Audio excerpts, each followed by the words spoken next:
The next time you flick a light switch or plug in your cell phone, imagine if every populated street in America required its own power plant. Imagine if one of these power plants could only transmit power up to a half a mile and could only power 400 light bulbs at a time.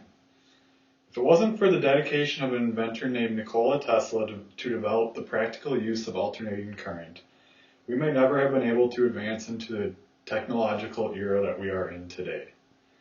The forgotten hero of modern electricity deserves to be remembered as one of, if not the most, important inventor in all of history.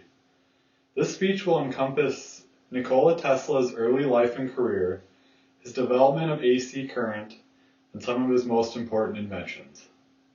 Nikola Tesla was born in July of 1856 in modern-day Croatia. He was a very talented mathematician from a very young age, and was often accused of cheating due to the fact that he could perform complex mathematical calculations in his head. While attending an Austrian college, Tesla lost his scholarship over a dispute with one of his professors who was demonstrating a dynamo, which is a device that can be used as a motor or a generator, depending on which way it's spun. Tesla argued that it could be powered by AC current with some adaptations to its design. This was a very disputed claim at this time in history, when most people thought that alternating current was completely useless. At the age of 25, Tesla moved to Budapest, Hungary to work at a telegraph company as an electrician. From there, Tesla moved to France and began working for the Continental Edison Company, where he was first noticed for his expertise in electronics. By the age of 28, Tesla was relocated to New York City, where he was employed directly by Thomas Edison. Upon starting work with Edison, Tesla soon realized that Edison's DC generators were very inefficient and impractical. Edison gave Tesla the opportunity to improve these, offering a $50,000 reward to do so. Over the course of the next year, Tesla was able to develop many different generators that developed substantially more power and were much easier to regulate and couple together, making the use of multiple generators possible at one time, which was a first for the time period. Now that I've told you about Tesla's early life and career, I'd like to move on to his development of AC current through resigning from Edison Machine Works, gathering investors, and competing with big business. After accomplishing Edison's request to improve his central-powered direct current generators, Tesla went to Edison to claim his $50,000 reward. Edison replied, "Tesla, you don't understand our American humor." Tesla was so upset that he had been cheated out of the funds that would finally allow him to develop his AC current. He resigned from Edison Machine Works. This was a very difficult time for the young inventor.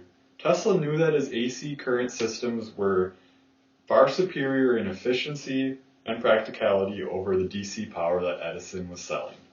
But Tesla had no funds to actually build and construct and demonstrate his AC designs.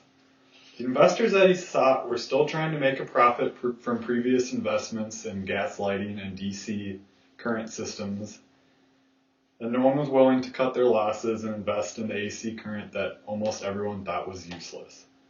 After taking out some 40 patents and giving a lecture at the American Institute of Electrical Engineers, Tesla finally found a suitable investor by the name of George Westinghouse, who bought all of Tesla's 40 patents at a time for the lump sum of $1 million in 1888.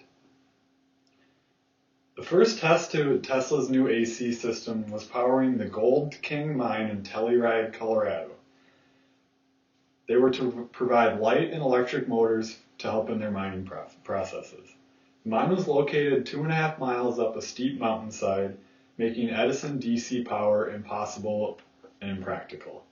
The answer was to generate power using the San Miguel River in combination with Tesla's generators, motors, and circuits, which proved to work flawlessly for the first time. In 1893, George Westinghouse had won the bid over the Edison Electrical Company to electrify the 1893 Chicago's World's Fair.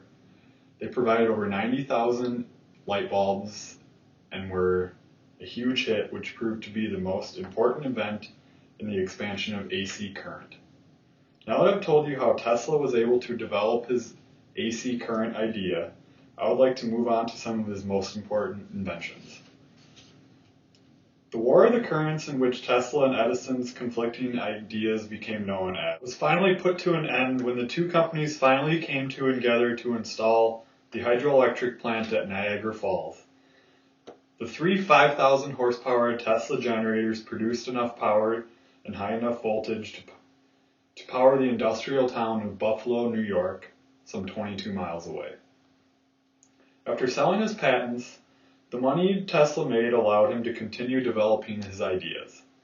He began experimenting with high-frequency generation and its implications. Along the way, he developed and patented the first working radio transmitters and receivers.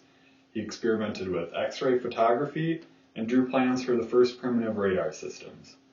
He also built and demonstrated the first wireless transmitters and developed a wireless power transmission, an idea that he would spend the rest of his life trying to perfect.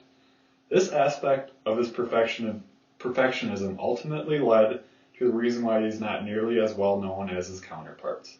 Tesla was never interested in becoming rich, and unlike other inventors, he wouldn't release his ideas to the public until there was quote-unquote little to correct. This speech encompassed Nikola Tesla's early life and career, his development of AC current, and some of his most important inventions. While you're laying in bed tonight, be thankful that you don't have to listen to the hum of the power plant just down the street that could have been if it wasn't for the ideas of Nikola Tesla.